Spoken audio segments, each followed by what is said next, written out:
اب یہ دوسرا رکوع ان منافقین کے بیان میں ہے جن کی حالت یہ تھی کہ وہ دعویٰ تو یہی کرتے تھے کہ ہم بھی اسلام لائے ہوئے ہیں، ایمان رکھتے ہیں، لیکن حقیقت میں وہ ایمان نہیں رکھتے تھے۔ ان منافقین کا ذکر اللہ تبارک و تعالی نے اس رکوع کی 13 آیتوں میں فرمایا ہے، کیونکہ منافقین کا یہ بیان سورہ بقرہ کی 8ویں آیت سے شروع ہو رہا ہے اور اس کا اختتام 20ویں آیت پر ہوا ہے۔ ان 13 آیتوں میں اللہ تبارک و تعالی نے منافقین کی مختلف حالات بیان فرمائے ہیں، اور اگر ان آیات کے اوپر اچھی طرح غور کیا جائے تو یہ بات واضح نظر آنے لگتی ہے کہ اس میں منافقین کی مختلف قسموں کا ذکر ہے، کیونکہ منافقین کی ایک قدر مشترک تو یہ تھی کہ وہ ایمان کا دعویٰ کرتے تھے لیکن حقیقت میں مومن نہیں تھے۔ لیکن ان منافقین کے حالات مختلف تھے۔ بعض تو وہ تھے کہ جو بالکل 100% دھوکہ دینے کے لیے زبان سے ایمان لانے کا اقرار کرتے تھے لیکن حقیقت میں مومن نہیں تھے، اور دل سے وہ ایمان کو قبول نہیں کرتے تھے بلکہ مسلمانوں کے خلاف سازشیں تیار کرتے رہتے تھے۔ اور بعض منافق ایسے بھی تھے کہ جو حقیقت میں ایک غلط فہمی میں مبتلا یہ تھے کہ ایمان اور کفر کے درمیان کوئی سمجھوتا ممکن ہے، کوئی مصالحت ممکن ہے، اس کی بھی کوشش بعض لوگ کرتے تھے کہ ہم اپنے دین پر، پرانے دین پر قائم رہیں، اور یہ زیادہ تر یہودی تھے جو یہ سمجھتے تھے کہ پرانے دین پر ہم قائم رہیں اور اس کے ساتھ ساتھ مسلمانوں کے ساتھ ہم اس طرح کا صلح کر لیں کہ تم بھی ٹھیک اور ہم بھی ٹھیک، ہم اپنے طریقے پر رہیں اور تم اپنے طریقے پر رہو۔ ان کو بھی منافقین ہی کی فہرست میں اس لیے شمار کیا گیا ہے کہ ان کا دعویٰ یہ تھا کہ ہم ایمان لاتے ہیں، ایمان لائے ہوئے ہیں، لیکن حقیقت میں وہ مومن نہیں تھے، کیونکہ نبی کریم سرور دو عالم محمد مصطفیٰ صلی اللہ علیہ وسلم پر ایمان لائے بغیر کسی بھی شخص کا ایمان کا دعویٰ قبول نہیں ہو سکتا۔ یہ لوگ حضور اقدس صلی اللہ علیہ وسلم پر ایمان لائے بغیر یہ کہتے تھے ہم کو بھی مومنوں میں شمار کیا جائے۔ تیسری قسم وہ بھی تھی کہ یہ مذبذب قسم کے لوگ تھے، یعنی کبھی ان کے دل میں خیال آتا تھا کہ ہم ایمان لے آئیں، کبھی ایک دم سے پیچھے ہٹ جاتے تھے، کبھی اس انتظار رہتے تھے کہ دیکھیں نبی کریم صلی اللہ علیہ وسلم جزیرے عرب پر غلبہ ہوتا ہے یا نہیں ہوتا، آپ فتح پاتے ہیں یا نہیں پاتے۔ اگر کبھی مسلمانوں کے فتح کی خبر سنتے تو کچھ دل مائل ہونے لگتا کہ ان کے پیچھے چلیں، اور جب کبھی اس کے خلاف کوئی بات سامنے آتی تو پھر پیچھے ہٹ جاتے تھے۔ کبھی دلائل سامنے آتے کہ ایمان کی حقانیت کے دلائل ان کے سامنے آتے تو ایمان کی طرف رجوع کرنے لگتے، اور اگر کسی وقت ان کا خیال ہوتا کہ پرانا دین ہی ٹھیک ہے اور اسی میں عافیت ہے تو وہ پھر اسلام سے پیچھے ہٹنے لگتے تھے۔ تو یہ مختلف قسمیں ہیں منافقین کی جن کا ذکر اس رکوع کے اندر اللہ تبارک و تعالی نے کیا ہے، اور اگر غور سے دیکھا جائے تو اس رکوع کو ہم 3 حصوں پر تقسیم کر سکتے ہیں۔ پہلا حصہ ان منافقین سے متعلق ہے جو کھلم کھلا منافق تھے، یعنی کھلم کھلا منافق ہونے کا معنی یہ کہ ان کے دل میں ایمان تھا ہی نہیں، اور وہ محض دھوکہ دینے کی خاطر، مسلمانوں سے کچھ مفادات حاصل کرنے کی خاطر وہ اسلام کا یا ایمان کا دعویٰ کرتے تھے۔ پھر دوسرا گروہ، پھر اس کے بعد اس کا ذکر ہے جس کے بارے میں نے عرض کیا کہ جس میں اس بات کا بھی احتمال ہے کہ اس سے مراد وہ لوگ ہوں جو حق اور باطل کے درمیان سمجھوتا کرنے والے ہیں، اور تیسرا حصہ اس رکوع کا ان منافقوں کی ایک تمثیل بیان کرنے پر مشتمل ہے، یعنی ان کی ایک مثال دی گئی، مثال سے ان کی کیفیت کو سمجھایا گیا ہے۔ تو اس رکوع کو میں 3 حصوں پر منقسم کر کے اللہ تعالیٰ کے نام پر تلاوت کرتا ہوں، اور ہر حصے کی الگ تفسیر اور تشریح پیش کرنے کی کوشش کروں گا۔ اللہ تبارک و تعالیٰ اپنے رضا کے مطابق اس کی توفیق عطا فرمائے۔ اعوذ باللہ من الشیطان الرجیم، بسم اللہ الرحمن الرحیم۔ ومن الناس من يقول آمنا بالله وباليوم الآخر وما هم بمؤمنين يخادعون الله والذين آمنوا وما يخدعون إلا أنفسهم وما يشعرون في قلوبهم مرض فزادهم الله مرضا وَلَهُمْ عَذَابٌ أَلِيمٌ بِمَا كَانُوا يَكْذِبُونَ۔ یہ اس رکوع کی پہلی 3 آیتیں ہیں، اور ان کا ترجمہ یہ ہے کہ کچھ لوگ وہ ہیں جو کہتے ہیں کہ ہم اللہ پر اور یوم آخرت پر ایمان لے آئے، حالانکہ حقیقت میں وہ مومن نہیں ہے۔ وہ اللہ کو اور ان لوگوں کو جو باقی ایمان لا چکے ہیں دھوکہ دیتے ہیں، اور حقیقت تو یہ ہے کہ وہ اپنے سوا کسی اور کو دھوکہ نہیں دے رہے، لیکن انہیں اس بات کا احساس نہیں۔ ان کے دلوں میں روگ ہے، چنانچہ اللہ نے ان کے روگ میں اور اضافہ کر دیا ہے، اور ان کے لیے دردناک سزا تیار ہے، کیونکہ وہ جھوٹ بولا کرتے تھے۔ یہ ان 3 آیتوں کا ترجمہ ہے، اور جیسا کہ میں نے عرض کیا، یہ منافقین کے اس گروہ کا ذکر ہے کہ جو اپنے کفر کو دلوں میں چھپائے ہوئے تھا اور زبان سے ایمان لانے یا مومن ہونے کا اقرار کرتا تھا، اور یہ دعویٰ کرتا تھا اور یہ دکھانے کی کوشش کرتا تھا کہ وہ مسلمانوں میں اور مومنوں میں شامل ہے، لیکن حقیقت میں دل میں اس کے ایمان کا کوئی شائبہ نہیں تھا، مقصود صرف دھوکہ دینا تھا، مسلمانوں کو دھوکہ دینا چاہتے تھے۔ ان کا ذکر اللہ تعالیٰ نے ان 3 آیتوں میں فرمایا ہے، اور ان کے اس طرز عمل کو اس طرح بیان فرمایا ہے کہ وہ اللہ کو اور مسلمانوں کو دھوکہ دیتے ہیں۔ ظاہر ہے مسلمانوں کو تو ہو سکتا ہے دھوکہ دے سکیں، کیونکہ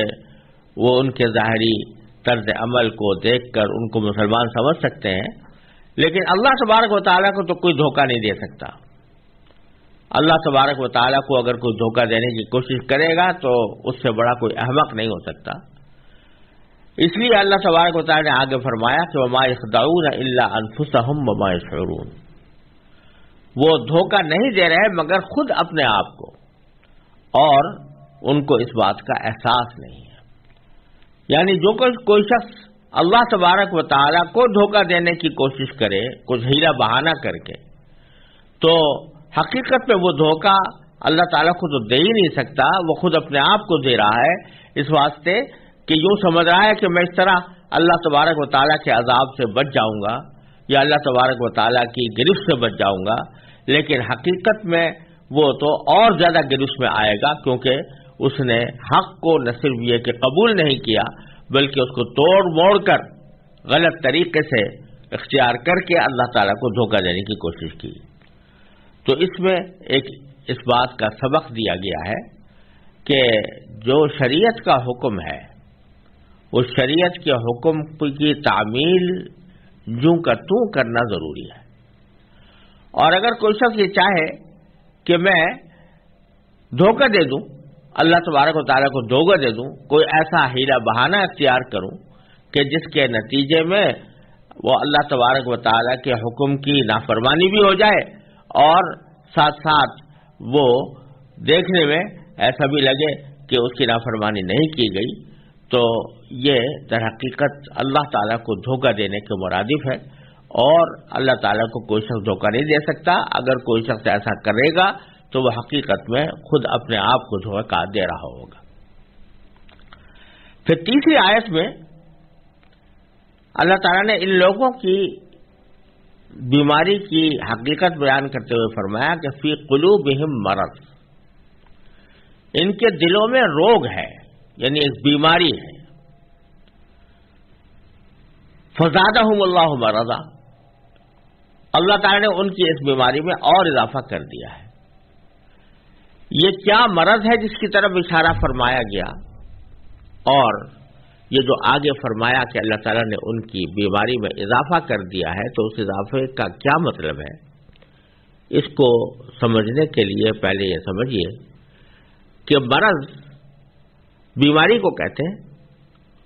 اور بیماری جس طرح انسان کے جسم کو لاحق ہوتی ہے، کبھی بخار آ گیا، کبھی کوئی اور درد کھڑا ہو گیا، اسی طرح انسان کی روح کو بھی کچھ بیماریاں لگ جاتی ہیں، اور دل کو بھی، دل سے مراد دل کی جو مخفی طاقتیں ہیں یا دل کے جو مخفی جذبات ہیں، دل کے جو مخفی محرکات ہیں، ان محرکات اور ان میں بیماری پیدا ہو جاتی ہے کہ آدمی جو فیصلے کرتا ہے وہ اس غلط بیماری کے بنیاد پر کرتا ہے۔ اس میں روحانی بیماری میں سب سے بڑی بیماری تو اللہ بچائے کفر ہے اور معصیت ہے، یعنی اللہ تبارک و تعالی جس نے انسان کو پیدا کیا، جس نے اس کے اوپر نعمتیں نچھاور کی، جس نے بے شمار نعمتوں میں اس کو پالا پوسا، اس اللہ تعالی کی نافرمانی اور اس کے ساتھ کفر کا معاملہ کرنا، یہ سب سے بڑی روحانی بیماری ہے۔ تو یہاں وہ مراد بھی ہو سکتی ہے کہ فی قلوبہم مرض، یعنی ان کے دلوں میں بیماری ہے، یعنی کفر کی بیماری ہے، نافرمانی کی بیماری ہے، ناشکری کی بیماری ہے۔ اور یہ مطلب بھی اس کے اندر پنہا ہے کہ ان کے دلوں میں حسد ہے۔ قرآن کریم نے دل کے مرض کو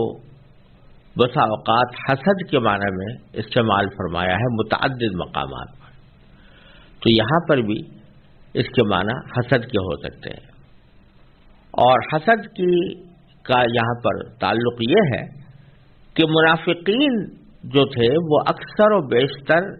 یہودی تھے، یعنی اصلاً یہودی تھے، اور مسلمانوں کے سامنے اپنے آپ کو مسلمان ظاہر کرنے کی کوشش کرتے تھے اور اسلام لانے کا دعویٰ کرتے تھے۔ زبان سے تو دعویٰ بے شک کر رہے تھے کہ ہم مسلمان ہیں، لیکن دل سے ایمان لانے کو تیار اس لیے نہیں تھے کہ ان کے دلوں میں حسد تھا،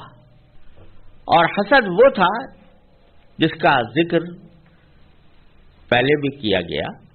کہ در حقیقت اب تک جتنے انبیاء کرام علیہ والسلام تشریف لائے تھے وہ حضرت اسرائیل یعنی حضرت یعقوب علیہ السلام کی اولاد میں تشریف لائے تھے، بنی اسرائیل میں سے تھے، اور یہودی بھی سارے بنی اسرائیل میں سے ہوتے تھے۔ تو ان کو یہ توقع تھی کہ آخری زمانے کے پیغمبر بھی نبی کریم صلی اللہ علیہ وسلم بنی اسرائیل میں سے آئیں گے،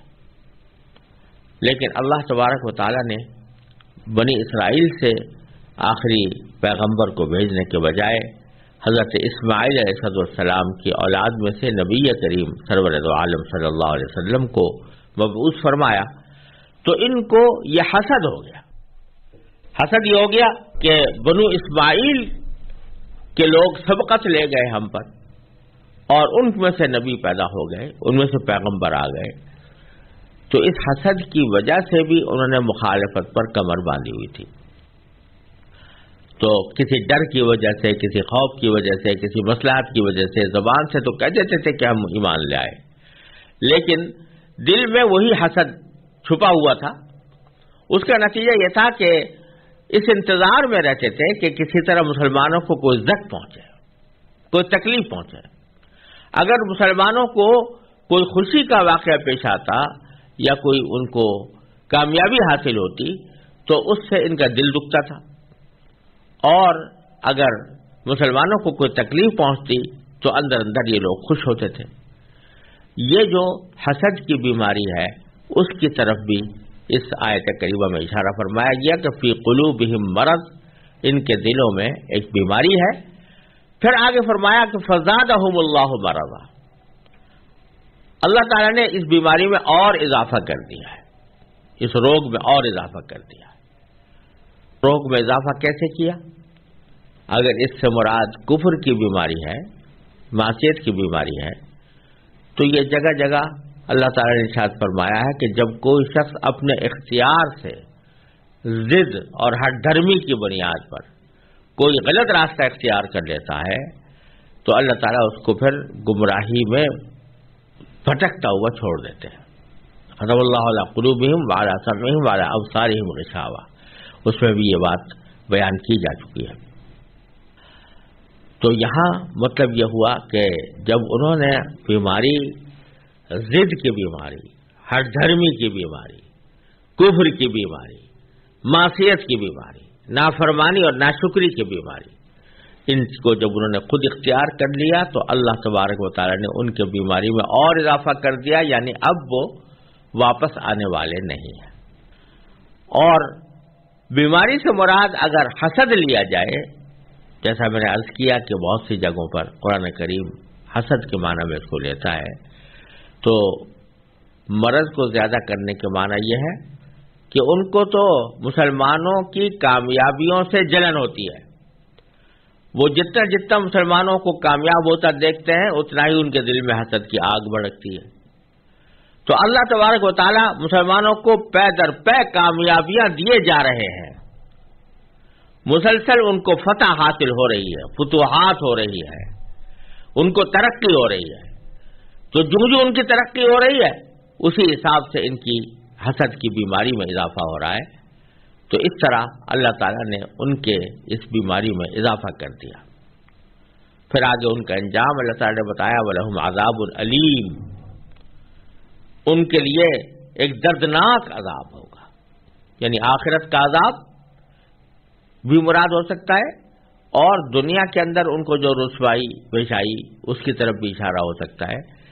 کہ یہ ایک دردناک عذاب ان کو کہ وہ مستحق بن چکے ہیں، وہ ان کو مل کر رہے گا۔ اور وجہ کیا کہ بما کانوا یکذبون، کیونکہ وہ جھوٹ بولا کرتے تھے۔ اس میں ہمارے لیے ایک سبق یہ ہے کہ جھوٹ یوں تو ہر حالت میں ہی برا ہے، گناہ ہے، باعث عذاب ہے، انسانیت سوز حرکت ہے، بہت ہی بری صفت ہے، لیکن وہ جھوٹ جو انسان اپنے عقیدے سے متعلق بولے کہ عقیدہ تو کچھ اور ہو اور زبان سے اپنے عقیدے کا کچھ اور اظہار کرے، یہ نفاق ہے،